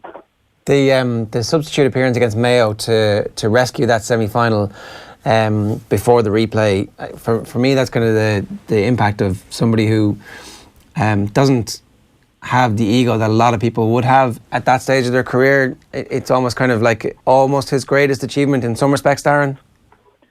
Yeah, and I suppose that's the thing, the fella who'd done it all. He had the Player of the Year, he had the All-Stars, he had the All-Ireland. The last couple of years, he was willing to do whatever it took, even if it meant getting no game time and talking to fellas. You know, and he wasn't the fella who'd ever mope. He'd never let it be known that he was disappointed. You'd never know if he was getting annoyed with the situation. He was there for the cause, and the cause was helping Kerry win All-Ireland and helping the younger fellas come through. And his attitude kind of brushed off on everyone around that stage. And I suppose that year he hadn't even been brought on against Galway, I think, so he had even more reason to be disappointed, but he never showed it to the group like that.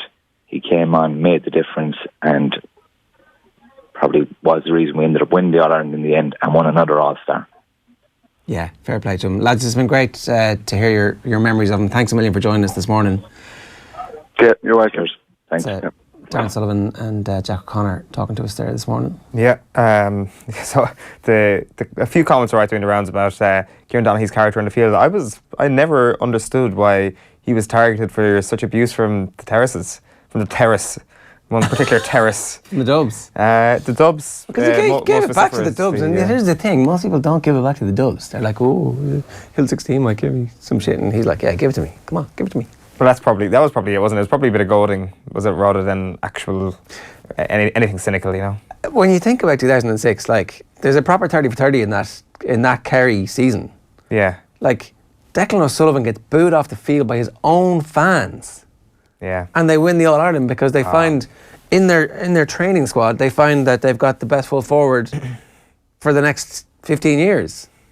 Yeah, it's I remember the abuse Declan took that summer. It was awful. He mentions their footballer of the year. Kieran Donaghy was footballer of the year in 06. Yeah. I didn't know that. From nowhere, yeah. I've completely forgotten that. So like, not part of the team, sub midfielder, okay, midfielder, oh, this guy's a bit gangly, is he any use to us at all? Then let's stick him in full forward. In the qualifiers against Longford, they scored 3 goals in the first 15 minutes. Like, well, we were just waiting for the right moment to unleash him. Yeah, it was almost like hacking a video game, putting Kieran Donaghy in full forward that year. It seemed at times too easy, but like as you say, for a team that were actually so good, there's like three All Irelands there in the last 12 years that have been won in ridiculous circumstances in terms of the path they took, like 2009 and 2014, the other obvious ones. We had the picture up there, the Clifford goal. That's his last act of. Does he pass it to Clifford in this? Does he? Yeah. Bats it down. Yeah. Bats it down. Yeah. That was. So like when we were talking about it earlier, like from Gooch to James to David Clifford, he's assisted them all. It's Hamas' ball in. It's Hamas' ball in. Yeah. First good ball into Donaghy in about an hour.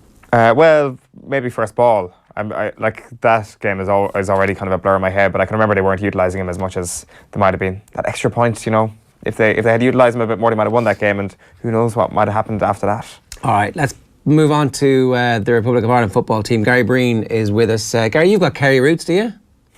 Yeah, my dad's from Kerry, and I would have grown up supporting that great 70s, 80s team. And just listening there, I mean, you said the producers were saying, listen, we're going to hold on a couple of minutes. And I was saying, listen, keep me on the back burner as much as you want. I'd rather listen to those legends talking about the game. Certainly Kieran Donaghy is one of them. When I grew up watching that great team and the disappointment of when they lost that 5 in a row to Offaly, I remember like even the likes of Bomber Liston, and then suddenly when you're playing professional football yourself, then you see the likes of Kieran Donaghy, who gives you that physicality up front for Kerry, and it's like, it's brilliant. It's a sad day obviously, but as we know with Kerry, one great legend retires, another one comes to the fore, and certainly we've got someone like Clifford coming through now. Yeah, it's sickening for all the rest of us who aren't from Kerry or don't have Kerry roots, that it's like, oh, there's a production line here of what seemed like generational talents, and then it's literally their generation that they become the defining talent for.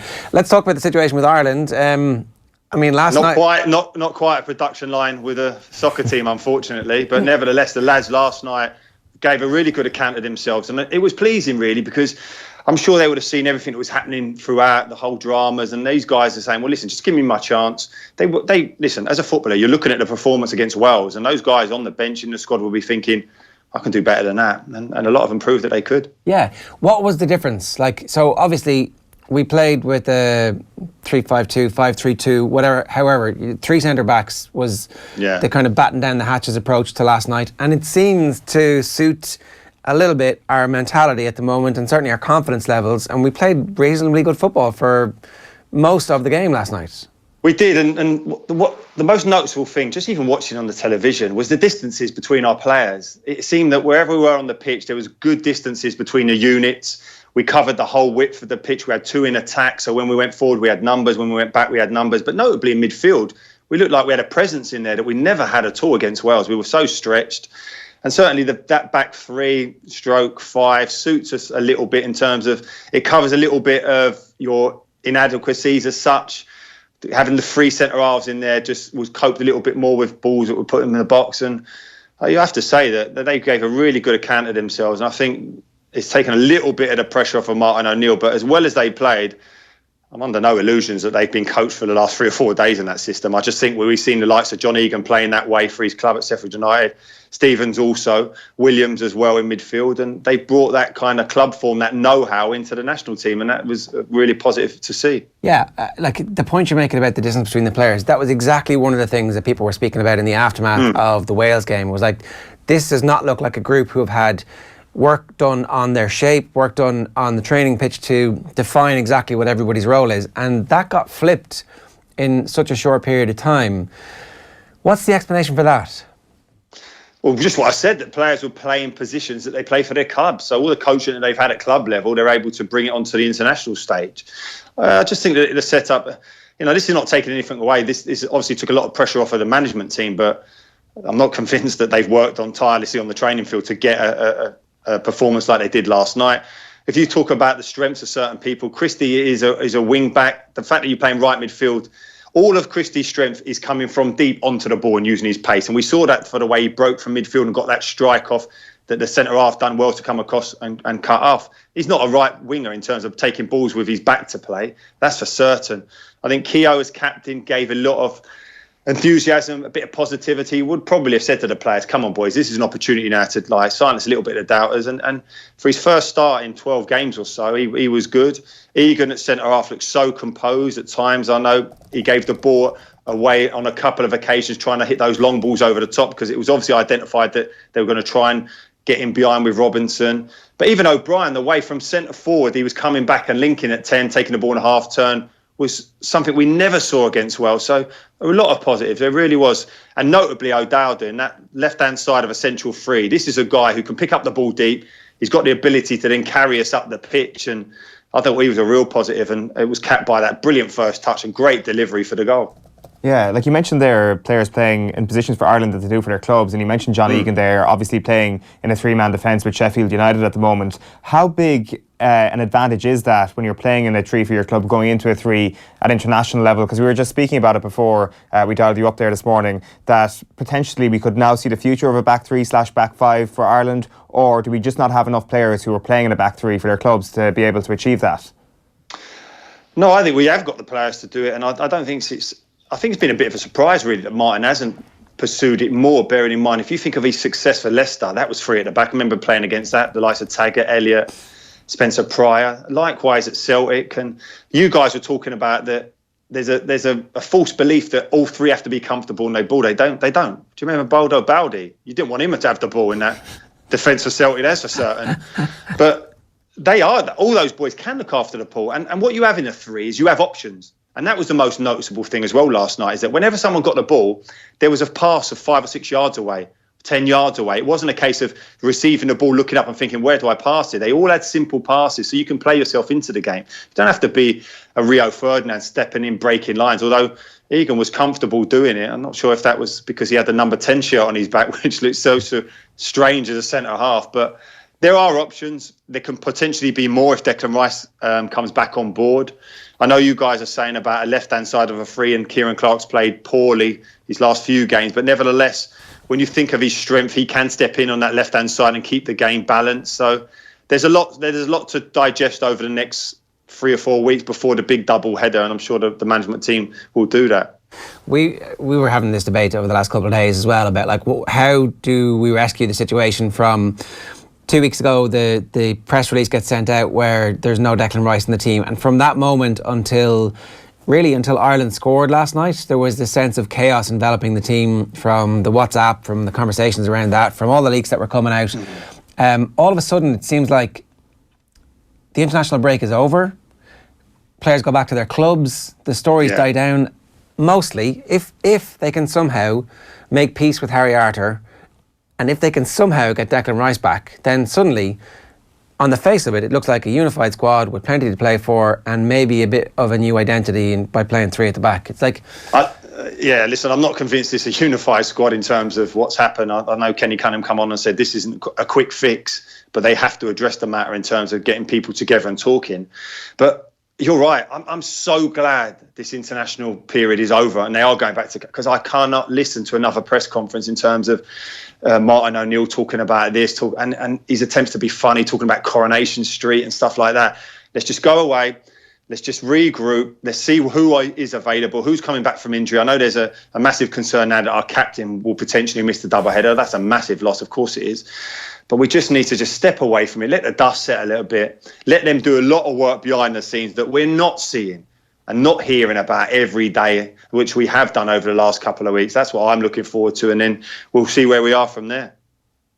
Yeah, it's going to be Like, I'm not sure, are we in fantasy land talking about that potential this morning? Like, Ger doesn't believe that Declan Rice has any hope of coming back to the squad. I think if you read the papers this morning, it looks like Harry Arter will, so it comes back to Rice again. And, like, what do you think? Is he looking at this from the outside now? Is he looking at last night's performance and thinking, right, okay, they're starting to steady the ship a little bit. Whatever happened there, he may not have taken it overly personal, and it was just kind of him taking a pit stop in his international career. And really, so to speak, Declan Rice is up for grabs again.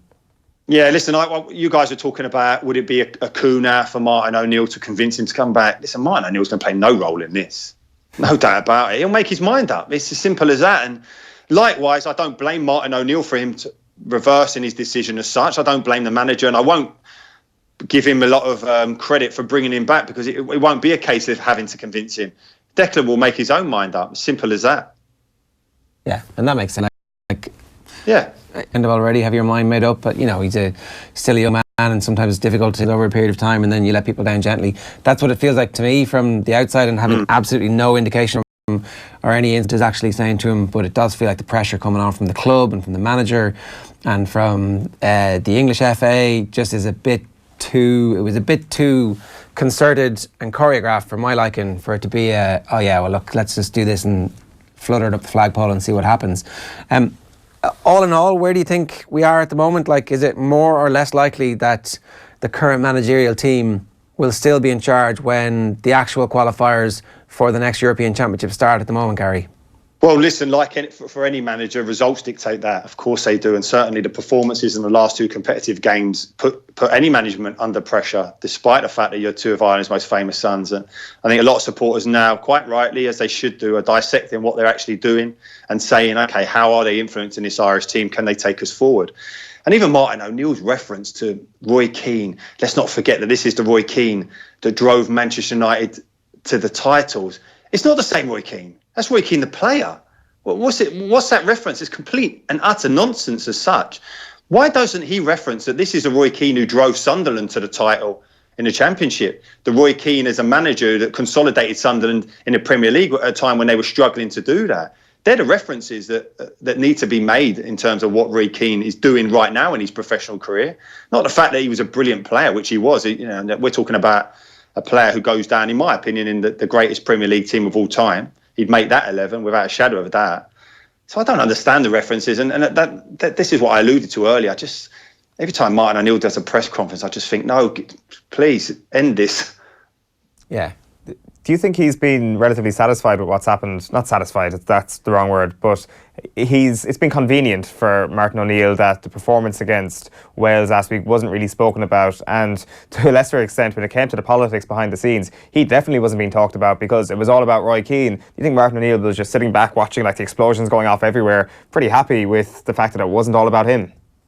I think to a certain extent, but I think there's a new younger type of pundit who dissect how the team's performing. They don't really get involved in all the nonsense of the PR spin that the FAI are trying to do or have tried to do, even leading into the Wales game. The fact that Martin O'Neill was sitting down over a couple of weeks talking to every journalist, obviously talking to you guys, Joe, as well, and trying to like reintegrate himself back with the supporters as such. I think there's some ex-professionals who see through all that and just want to know what you're doing on the pitch. To a certain extent, what's happening off it, the arguments that Roy's having with players, does it make a massive difference?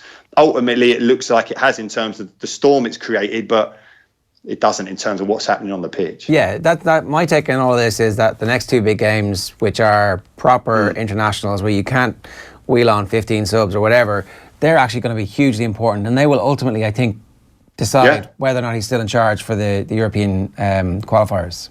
More often than not, what you see when at club level, certainly, and I've experienced it when managers have got sacked, is that initially the supporters are on the players, then they turn on the manager as such. But then when they start to, and the chairman still backs the manager, but then when the supporters start to turn on the chairman, that's when you see decisions being made. And I think now there's a lot of talk now about pressure going on Delaney in terms of how he's handling this situation.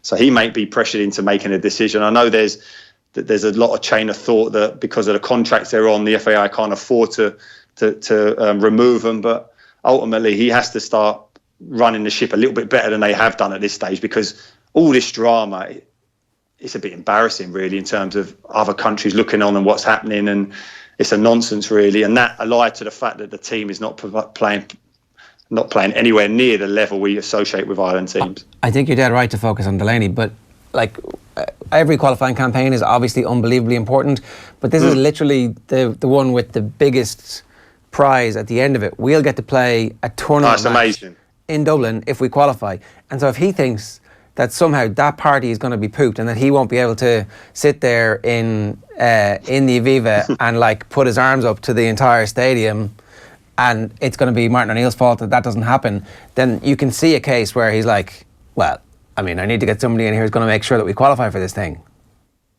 Yeah, listen, I think there'll be short-term view in terms of getting the kind of togetherness with the squad again and trying to get the supporters back on side, but there'd definitely be long-term thinking, and with that, as you quite rightly said, that amazing opportunity for us to be playing at home in a major championship. But listen, this is all speculation, because it really is a massive doubleheader next month, because you think of the fact that if we don't win those games and we effectively go into pot 3 for the seeding for the Euros, we're really up against it then.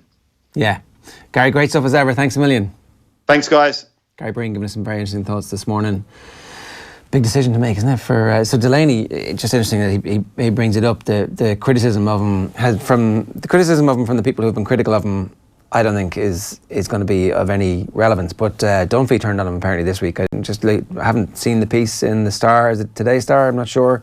But basically he's kind of saying that, look, the buck stops with him and he's got responsibility for what happens with Keane and O'Neill. And somebody has done a brilliant compare and contrast on Twitter of Dunphy, his hagiography and his adoration of Delaney when he hired Keane and O'Neill to now. And it's the flip-flop that you've come to associate with Eamon Dunphy's career.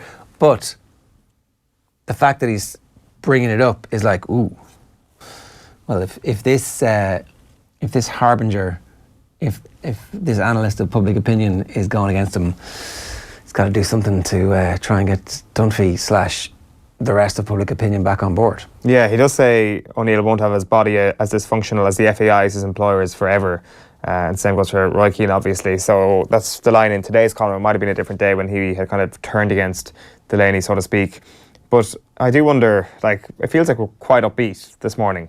And if people may suggest that we got a bit carried away in the doom and gloom of the defeat to Wales last night, well then, deriving anything from last night is probably more futile. It was a friendly to Poland, who had a new manager, didn't play their best player, nothing at stake. Maybe we shouldn't be. So maybe let's just wait until the competitive games. Maybe let's just wait to see what the actual outcome is of this Harry Arter situation, which may be resolved in the next couple of weeks, until we finally say, right, the ship has been steadied. For me, like, we're still very much on the rocks here. We're still in a bad place. And it doesn't seem like it couldn't have got worse. So maybe we're under the false pretense that things are looking rosy once again. OTBAM is live this morning on that cheery note with Screwfix.ie, championing the trade with a choice of over 20,000 quality trade products. I don't know. I mean, I think that you've got to be positive after a performance like last night, where they passed the ball and they tried to pass the ball and we tried something new, and like the evidence is so small. Yes. The pools of information we have are so small that, like, you've got to look at that one and go, yeah, I'm gonna use my recency bias here. I'm gonna indulge it a little bit and go, yeah, it's fine. I can go with where we lead 1-0 and after all the substitutions get made, then they equalise. Well, the thing about, like, international football is almost like just a selection of mini tournaments. Each break is just like another tournament, and somehow in the space of this little mini tournament, we've managed to look like we have by definition been a very different team given the amount of changes. But we've also looked like we've had a very different philosophy, and credit has to go to Martin O'Neill, who, you know, his footballing background goes back a long way. He's got a lot of Clougheian thinking going on in that brain of his. So for him to kind of change the mentality of the squad that quickly, credit has to go to that, no question about it. I would just say, how far into the shit are we? Like, how like are we out of it enough? Back-to-back games, they're going to decide. They will. Like, if Clearly. you know, if you come out of that with 4 points, if you come out of that with 6 points, if you come out of that with no points, like all of these are very realistic possibilities. We need to come out of it with 4 at least. 6 points is probably not a realistic possibility, I should stress. 4 at least if we want to avoid going into the third pool for the automatic qualification spots for the actual qualifying. So. I don't know, it's just that there is suddenly a lot at stake in the thing that people like you used to say there is nothing at stake in the Nations League. Congratulations to Dan Morris, his use of the phrase shithousery, which really definitely needs to become a staple of our everyday vernacular. It's really Johnny Walters who brought it to us, right? No, it was in the World... We used it on World Cup Daily every single day. You obviously didn't watch that show. Phil Egan and I sitting here at lunchtime every single day talking about Uruguay, talking about the other shithouses. Neymar... I would point out that the Johnny Walters incident happened pre-World Cup. So you had inside information? Like, was it talked about? Was it spoken about? The shithousery in June? In June, before the World Cup? Yes. Was it? Yeah, of course. No, but not in the public domain. Yeah. So, in the office, it became a phrase, and suddenly, you just licked it off a stone, did you? You just licked it off a stone. Well, you just licked it off a Johnny Walters tasting stone, did you? Johnny Walters' referral of the word became a public thing last week. Yes. Yes, so that's after the World Cup. No. In the office, the word shithouse was used during the World Cup? A lot. During the World Cup, yeah. And shithousery. Yeah. But before the World Cup, it was used a lot in the office. Was it? Before World Cup Daily. Let's move on. Anyway. I'm taking all the credit for it. Dan Morris has impressed us enough this morning. We're going to send Dan and a mate to a Premier League match of your choice, plus €250 spending money with thanks to Boyle Sports. Tickets to the game, obviously subject to availability. So it is all with thanks to Boyle Sports, who are celebrating the opening of their 250th shop in Ireland. All right, so your comments have been coming thick and fast. We're going to do some of them now. Donaghy will rightly go down as a Kerry great, but the ultimate in shithousery. We've already read that one from Dan Morris. Robert Gilligan, do you think Mick McCarthy would get 4 county councils to nominate him? Hashtag time to play, hashtag RS18. Mick McCarthy is President of Ireland. You could pick worse people. There's certainly worse people on the ballot paper. There are, yeah. What did you say, Tommy? The next one is an account on YouTube. Kenny Cunningham should run for president, and that account is called Kevin Kilban 2007. We don't think it's the real Kevin Kilban. The playlists are all videos from maths. There you go, says Tommy. It says Tommy. He could be looking at better ways to game the system. I'm sure he is. He's always trying to get his fingers in all the pies, Kevin Kilban. Oh, shots fired. Why? Why is that shots fired? James Farrell says, tell Harry Arter and Declan Rice that it's hashtag time to play. Philly Russell, that was a good one. You were pretty close, I'd say. Philly Russell says, given how Cluxton was shafted last year as 3-in-a-row winner, I'd be very surprised if they did so again when he's just captained 4 in a row. I know, but Rory Beggan was this kind of weird force. He was this year's Kieran Donaghy, not quite at the same impact, because they didn't win the All-Ireland, but it was you can kick the ball the length of the field. Against Kerry, there was one kick out where it was like, hang on, he just kicked the ball to the full forward line. Yeah, I can remember Mark Griffin at full back was like, oh, that's coming right at me. It was an exercise. But to be fair, he'd done it in previous seasons. He obviously taken it to a whole new level this year. It helped Monaghan to achieve what they did and helped quite effectively. Has he kicked the ball to the full forward line in the past? Because that to me was normally you'd see him being unbelievably accurate to midfield. Wow, and there's such pace in that ball. But I hadn't seen it travel as far as it did. It was in the first half, I think, was it? It was, yes. I don't quite recall if he'd done it in previous seasons. But the whole idea that Stephen Cluxton is captain 4 in a row, completely moot point. Yeah. Pointless. So often these awards are bullshit and they get given to their Lifetime Achievement Awards, but that can't happen. No. If you're going to start doing that, vote for Gooch this year and give it to Gooch as because he never got one. Yeah. It's the same logic. There is a very strong case for Stephen Cluxton. Because of what he did as a goalkeeper this year. Yeah. Okay, so for me it has to be Jack McCaffrey for Footballer of the Year. Plays brilliant, positive football. He had an amazing championship deserved winner, IMO. Yeah, I'm liking that suggestion now. I'm on board with Jack McCaffrey winning this thing. You're splitting hairs. Him, Fenton, Kilkenny. It is you're nitpicking with the performances. For me, McCaffrey in the first 15 minutes when the game was Tyrone had started really well and they were playing well. Howard was playing well for Dublin, but Jack McCaffrey was really the only one who was full bore, I'm at it, I fully have expressed myself with all my talents, I'm getting on the ball, I'm creating stuff. Kilkenny kicks a point where he does the Kilkenny thing of just getting the ball and kicking it in his Aussie rules kicking style, and it's a beautiful point. It kind of calms the whole Dublin team and the crowd down, but he got the ball because McCaffrey makes a run. And is this the youngest average age of 3 All-Star Player of the Year nominees? 25 and younger. I certainly can't recall a time when all 3 nominees were 25 or younger. We have an informed striker in the League of Ireland, Patrick Hoban, 27 goals in all competitions, fantastic hold-up play, which we're lacking. Why not give him a go in these pointless friendlies, says Stephen Cooney, because if the manager loses, he's going to get sacked, because there's like jobs on the line for that one. Johnny Ramos Cooper should be the GAA Footballer of the Year. Once again, he emerges as the real leader of this Dublin team. Was my man of the match on Sunday as he suffocated the Tyrone defence. Brian Howard for sure, but the Kerry Golden Boy will win it, says Tom McKevitt. Connor P. McKeown says, good luck to Star Donaghy, a regular tormentor of Mayo down the years. And would Donaghy have made the Kerry team, was it not for underdogs? I don't know if he would have. It's a good question. Underdogs certainly helped, yeah. Yeah, so underdogs back at the moment. We'll talk about it a little bit more on the show in the coming weeks. An enjoyable half hour of TV so far. Is it still on the TG Cahir player? I must go back and watch it. Live, so.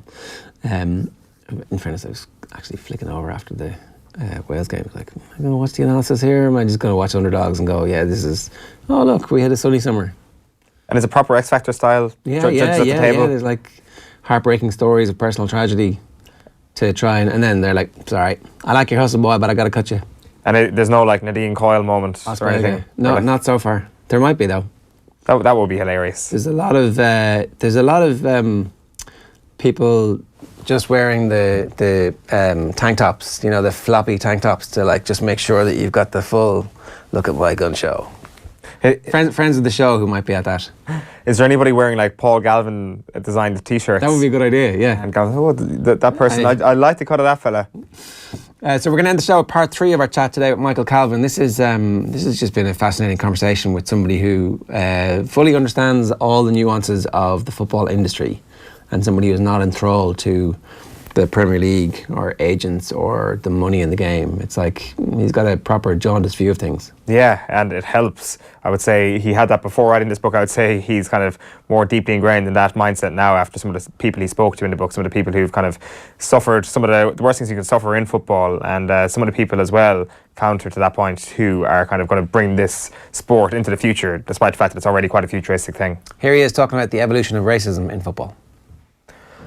It's kind of a modern piece of research. You can often see, you can often count the players, you can count the demographic of the players, the demographic of the coaches, but what's perhaps more important here is a more measured piece of research that you cite, conducted in April 2015, unearthing 134,400 bigoted social media posts directed at Premier League players and clubs in the previous 7 months. And then you specifically point out an Instagram post by Stephen Gerrard about an England under-16 team that featured Bobby Duncan, his cousin, put the issue into sharp focus, you say. The slurry of below-the-line commentary was understandably described as disgusting by Southgate. So this comes into your conversation with Gareth Southgate and a later interview with Stephen Gerrard in that. So that's a brilliant chapter called Colourblind and Racism. But the last thing I did want to talk to you about, kind of allied to that, there's the issue of race, but then there's also the issue of gender, particularly when it comes to coaching and football. And you speak to Emma Hayes, who talks about it in a very thoughtful way, and the importance of empathy is just so key in what she's talking about. And it's almost this idea that we were speaking about at the start, this caveman mentality almost that exists in modern top-level football dressing rooms, probably in a lot of dressing rooms, not top-level, not just professional football, that she is trying to break down. And it's almost like Emma Hayes is trying to, or that she has identified a niche for women coaches here where they can bring empathy to a place where empathy is badly needed at this point. What she basically proves is that women are enablers, they're nurturers. Again, she said in her quote at the start of her chapter, one of my primary aims is to make any male who works for me, be that a coach or member of the support staff, a better husband and a better person. And what I found really refreshing, it's a very delicate subject, talking about some issues as a male journalist, talking about women's football and the day-to-day issues that she has to deal with as a coach, be that the diverse sexuality of the dressing room, or just the physical issues of the menstrual cycle. And that I found that to be perfectly honest, very instructive, very moving, and very convincing in terms of the breadth of issues that she has to deal with as a coach. Far outweigh those that a male would have to deal with. Her goalkeeper during her period can jump 4 or 5 inches higher, yet she's 8 times more susceptible to ligament injury. Yeah. As Emma said, there are days when we simply need a hug. There's a physiological and psychological need for a hug. She explains the context of women's football brilliantly. You've got those goalkeepers who are on average 4 or 5 inches smaller than the male equivalent, but they still play in the same size goals. The goalkeeper can't hit the 60 or 7 male counterpart can do. So Tact, wonderful spokeswoman for her game, but it's our game as well. She could quite easily work in the men's game without a shadow of doubt. But as she says, why should I give this up for a contract which is probably going to last 6 months on 90 grand a year? She actually used the example of Grimsby, but she was being generic about lower league football. Someone like her has that natural empathy that the male game needs, which is so why I say in the book that football needs a woman's love. It needs a woman's touch. And if that exposes me to the caveman, so be it. But I left that conversation with her with immense respect to what she does. I watched her sessions. Funny enough, the session that I watched, David Luiz and Eden Hazard were watching as well. She's a very, very good coach, very measured in what she does, and she's very driven. And when you consider that the backcloth to all this was a pregnancy with twins, bad morning sickness. She used to literally be on her knees in the dressing room retching into a bucket before going out to do training. Tragically, she lost one of the twins in her 3rd trimester. Happily, she gave birth on May the 17th this year to Harry, who's a lovely bouncing baby boy. And she is now a new mum, and combining that with being a football manager for a team which won the double last season and has as its overriding aim this season winning the Champions League. So that is one heck of an individual. Yeah, definitely. And you do get, when I was reading the chapter, the first person she reminded me of was Becky Hammond of the San Antonio Spurs, who you actually do go on to cite within the chapter. And just on a final point on that chapter then, you mentioned the commercialism of coaching now, which is such a good point to kind of talk about, because ultimately former professional footballers, if you're a man or a woman, you're going to have more money if you're a man than if you're a woman, because women obviously in football get paid far, far less than men. And because doing your coaching badges is so bloody expensive now, it automatically becomes an exclusive club for the rich. And who are the rich ex-footballers? Well, they're men, not women. So ultimately, the whole setup is completely fixed against women getting into coaching. Yeah, she tells a lovely story about being on a coaching course, because she says, I'm always the only woman on the course. And she's got a pro license. And she was watching a session put on by a former, recently retired former Premier League player. And she said, frankly, he was fucking awful. And he went back to the group after doing his session, and it was high fives and well done, lad, and all that stuff. And he sheepishly came over afterwards and said, what do you think, Em? And she said, well, do you want feedback? Yeah, I want feedback. Well, you could have done this better. I don't think your attitude was right there. And she said it was very instructive that he took all that, and it was that he felt capable of dropping a bravado in her presence. So I think, again, her presence almost moderated his behaviour, and I think that's a really good thing, a very important insight, I thought. Yeah. Overall, like the book is kind of almost tipping us off, or allows us to form our own opinion about in what direction football might go in a number of issues. I take it you're a Watford fan, Michael. Well, there's a story behind that. I was a childhood Watford fan up into adulthood. Actually, being with Millwall coincided with me being completely alienated by the way that club was run. Okay. So I actually almost switched. It was like the cardinal sin. I actually switched allegiance. I now look, for instance, for Millwall's result before I look for Watford's. I suppose that's the best way of putting it. Because in the chapter when you speak about Watford, you kind of ponder the question, what is a football club? Is it best expressed as a clinical distillation of financial efficiency, or as a living, breathing organism? Is it a product of art or science, a rich man's indulgence or a working man's inheritance? Can its local heroes come from diverse countries and cultures, or does it have enduring characteristics, or must it move with the times? After publishing this book, after all the research and all the people you've spoken to, Michael, what's your personal answer to that question? A bit of everything, multiple questions, I should say. Yeah. Too often our football clubs, they're almost now morphing from rich man's indulgences to a rich man's opportunities to become even richer. And there is, especially at the highest level, you have Stan Kroenke essentially taking over Arsenal 100%, lock, stock and barrel. You have the Manchester City, that whole marketing campaign for an emirate underpinned by the soft political power of the UAE. And you then have something like Manchester United, where, we've seen this week even, on Monday, the share price rose by 2%. That club is now worth £4.25 billion. In that context, a 3-0 home defeat by Tottenham was loose change. Who cares?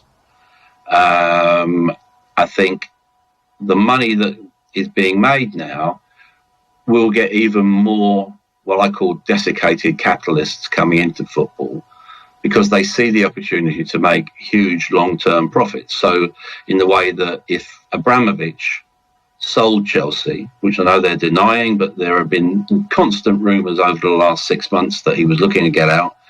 He sells Chelsea for £2.5 billion. He makes over £1 billion on his 10-year investment.